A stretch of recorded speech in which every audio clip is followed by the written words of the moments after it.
Prison de Cornwall. Voici l'historique de la prison de Cornwall située en Ontario.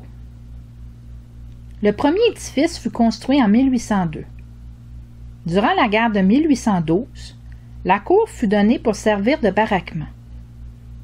Ils avaient alors déménagé la cour à l'église Saint-John ainsi que dans les tavernes locales.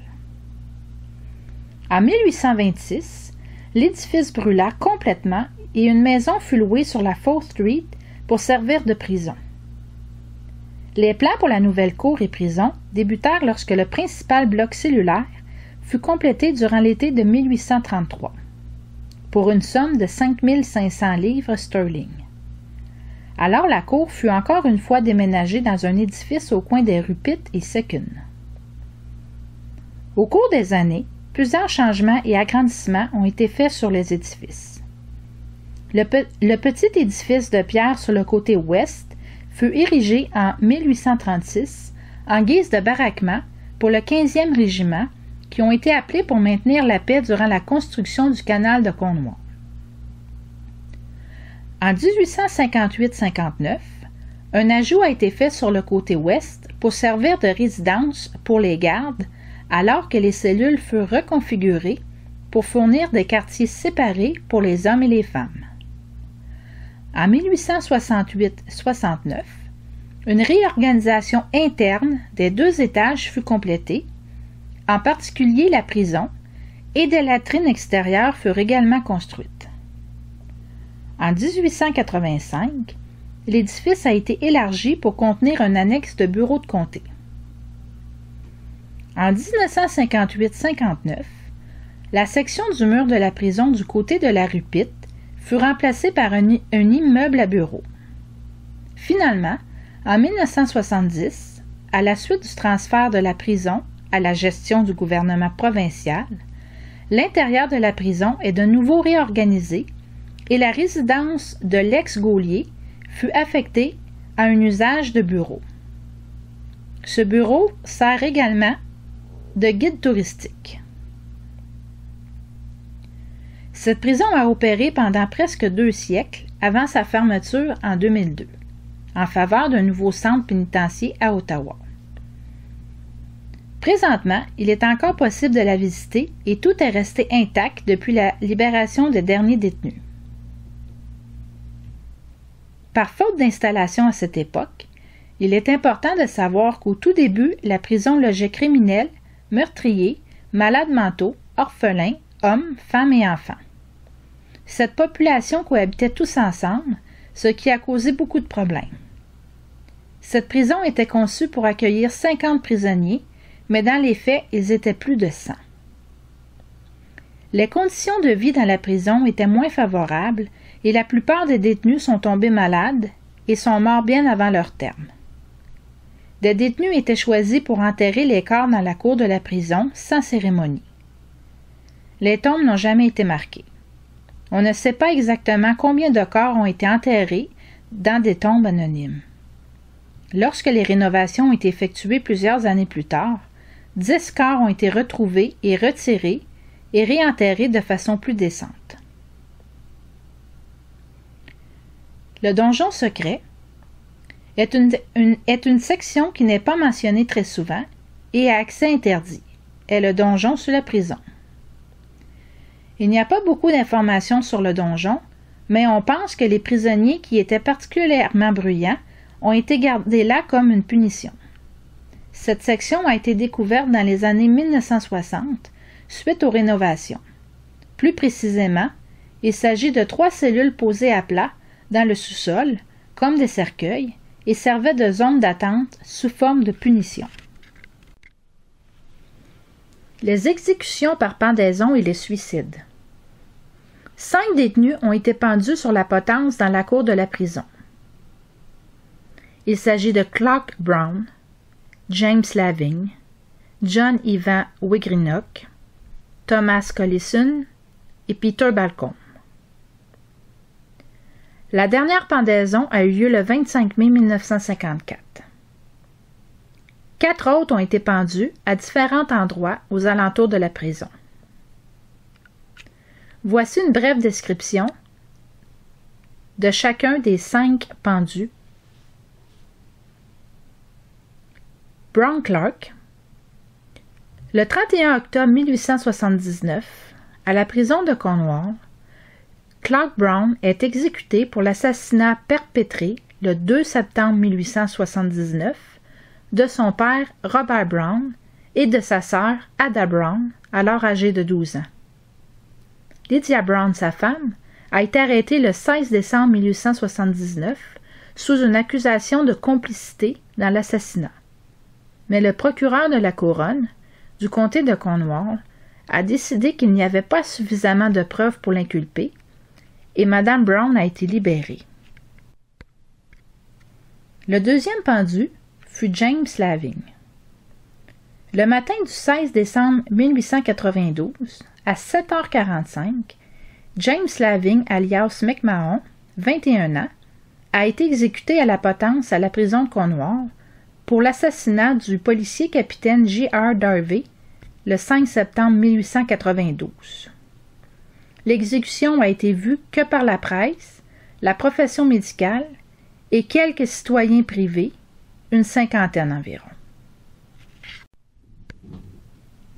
Le troisième pendu fut John Ivan Vegrignok.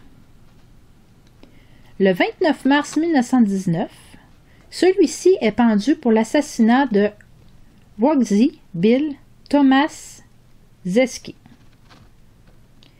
Le crime pour lequel John Vegrignok a été jugé a été commis le 10 décembre près de la gare du Canadien Pacifique à Winchester. Vegrignok était membre d'un gang CPR de réparation long de la piste près de la station de Winchester. Les ouvriers étaient en maison-wagon de marchandises. Vegrignok et un Autrichien nommé Wogsy Thomas Zeski occupent la voiture. La prochaine voiture était occupée par 4 Autrichiens et une troisième voiture par Adélard Dubois le contremaître. Un des Autrichiens était en visite, Thomas Zeski, et Vegrignok qui paraissait être au milieu d'un argument. Ils avaient une bouteille de liqueur et buvaient. Aux environs de 11h45, un coup de feu a été entendu et 1 minute plus tard, gémir en dehors de la voiture. Vegrignok alla à la porte de la voiture en disant qu'il avait tué un homme. L'assassinat a eu lieu le 10 décembre 1918, le procès a eu lieu le 7 janvier 1919 et le jury, après avoir délibéré 40 minutes, a reconnu coupable John Ivan Vegrignok, coupable de meurtre et à être pendu haut et court à la prison de Cornwall. Le quatrième pendu fut Thomas Collison, né en 1896 au Canada.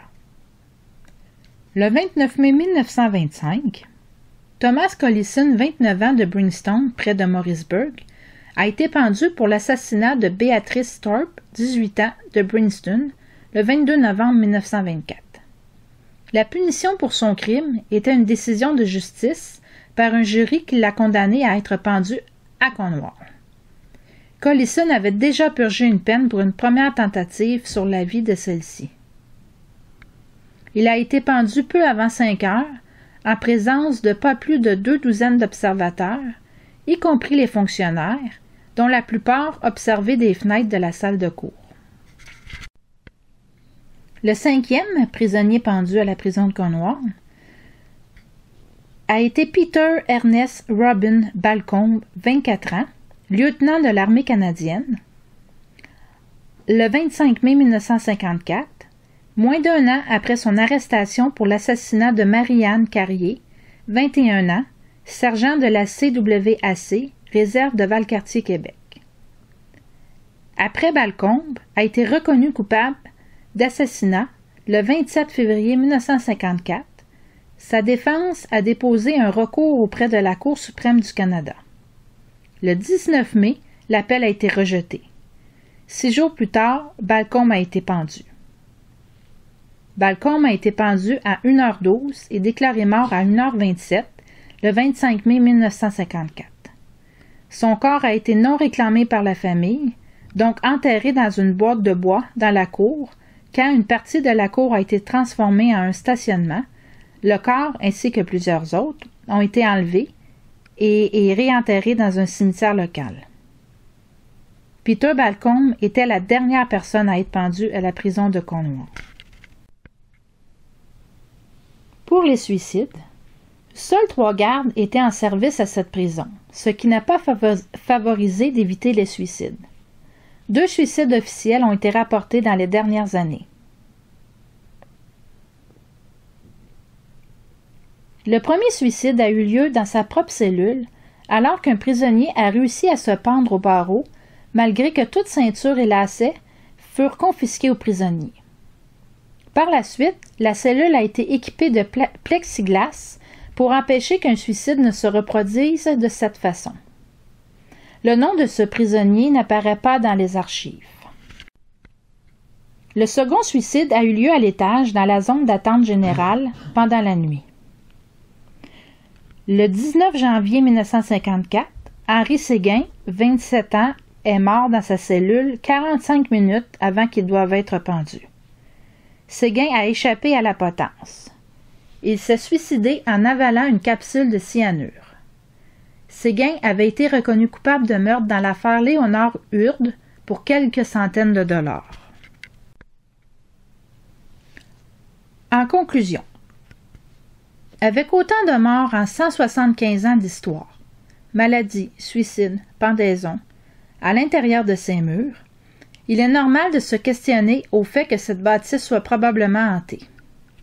Plusieurs faits ont été rapportés à cet effet, autant par le personnel de la prison que par les visiteurs. Par exemple, des sons comme un chariot qui roule dans le couloir, des voix d'hommes, de femmes et d'enfants, des portes de cellules qui claquent, des bruits de pas. Sans compter que de nombreux orbs ont été capturés en photo. Il est fort à parier que des esprits masculins et féminins errent dans les couloirs de cette prison. Du moins, les guides touristiques, eux, en sont convaincus, à force de vivre des expériences paranormales au fil des années.